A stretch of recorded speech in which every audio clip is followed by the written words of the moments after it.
Prime Minister Marabe, welcome to 7:30. Thank you.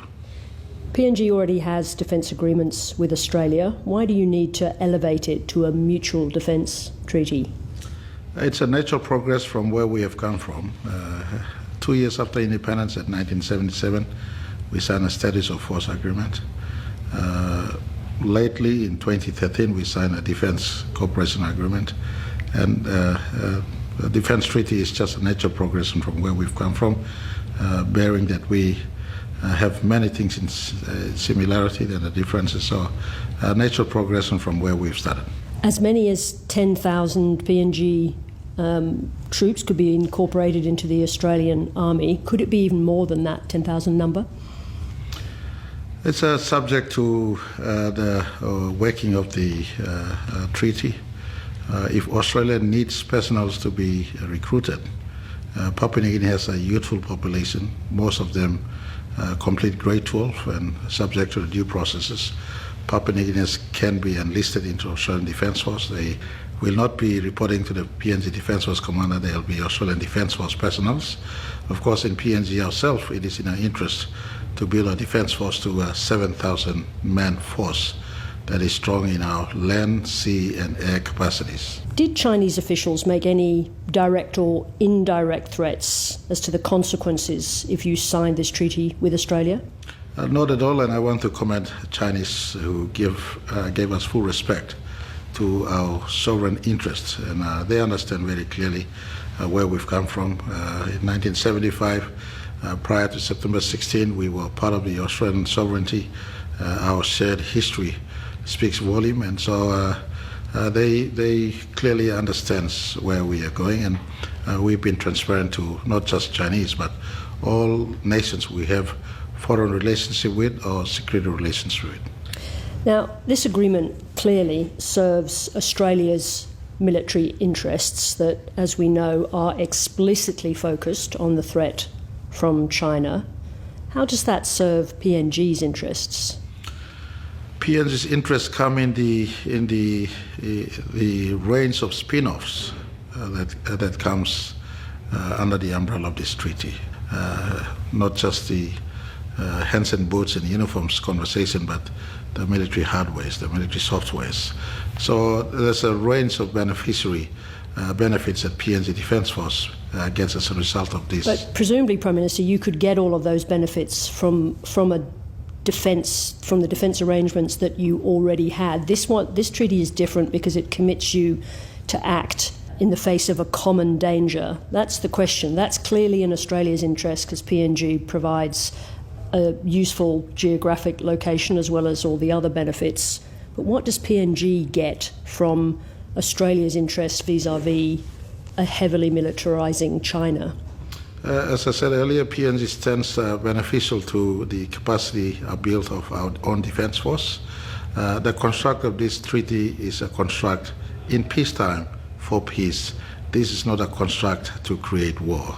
It is rather a construct to establish peace. And yet, at the same time, the Australian Defence Review, Strategic Review, recently made absolutely clear and explicit that it was being put together with an eye to the rapid militarisation of the Chinese military. Do you see the militarisation of China in the same way as Australia does? Each nation, whether it's Australia or China or any nation for that matter, have their own strategic views in terms of their military. And it's entirely up to China or Australia to build up their defence force. Except that now you're involved in a mutual defence treaty where you would join Australia if it came under attack. There is a provision in the agreement that when subject to whenever attacks does take place, if it does happen, and there is ability for PNG Defence Force Commander and Australian Defence Force Commander to engage in making critical military decisions at that point in time. So you are not actually necessarily committing to join a conflict with China that Australia was involved in? What does PNG have to offer right now? That's a question I would be letting my country know. At the moment, our military capacity is not at a space where we are an active participant. We are a contributor to subject conflict.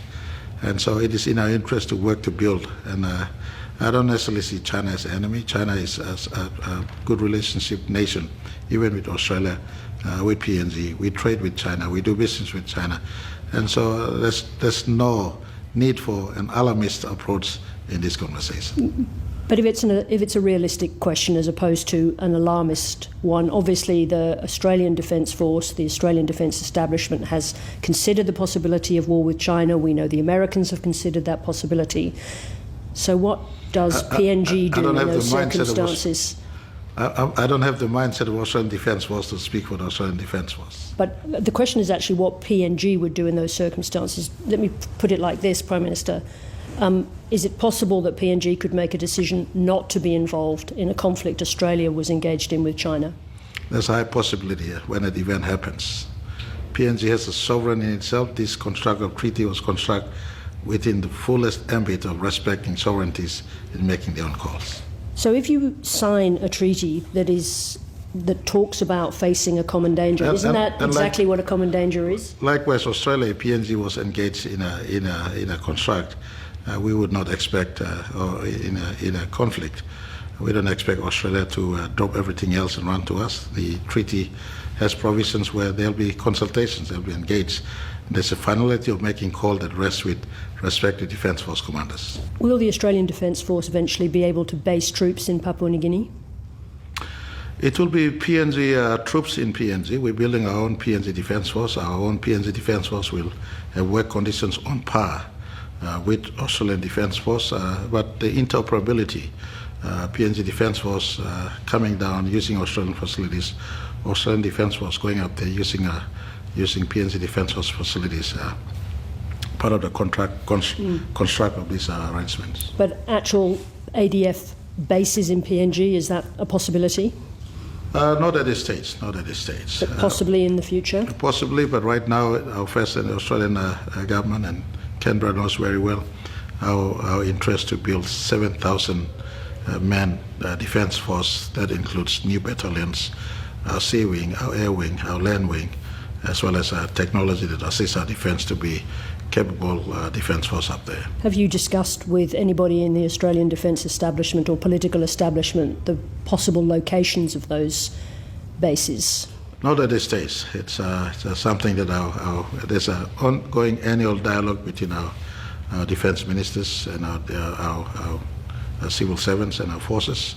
It is a discussion that they will have to progress. Just on the other side of the equation, is Australia committing to assisting Papua New Guinea in the event of cross-border raids between West Papua and Papua New Guinea? Not so much. We have a healthy dialogue with Indonesia. Did you discuss the treaty with the Indonesians before you signed? Not at all. It's a matter between PNG and Australia and Indonesia. Will they be concerned? We will be informing Indonesia and many other nations on the finer details of this treaty. So I'm 100% certain Indonesia will not be offended. They clearly understand where our need is. It is also in our shared interest that we have clearly, Indonesia and PNG has 800 kilometers of land borders. Do you anticipate that the ADF could be involved on that border in the future? The shared use of facilities is something that we've agreed on in this. You mean in the proximity to the border? Could you, sorry, to be clear, do you contemplate the presence of Australian Defence Force on the border with West Papua? It's not West Papua in the context. It's a PNG-Indonesia border. And do you anticipate seeing Australian soldiers on that border? In terms of the operations with PNG, will be in PNG as much as PNG will be in Australia. And whether it's in the border or in PNG, it's PNG side, Australia will be there also. And do you think that Indonesia would have concerns about Australian forces being in the proximity of that border? I can't speak. It's a very sensitive border, right? I can't speak for Indonesia. Will you be discussing that? Will your defence or foreign ministers be discussing that with the Indonesians? They're valued partners with us, and part of the ongoing dialogue with Indonesia, we have our own sort of secret relations with them. Those matters will be discussed also. Prime Minister Marabe, thank you very much indeed. Thank you very much. Thank you very much.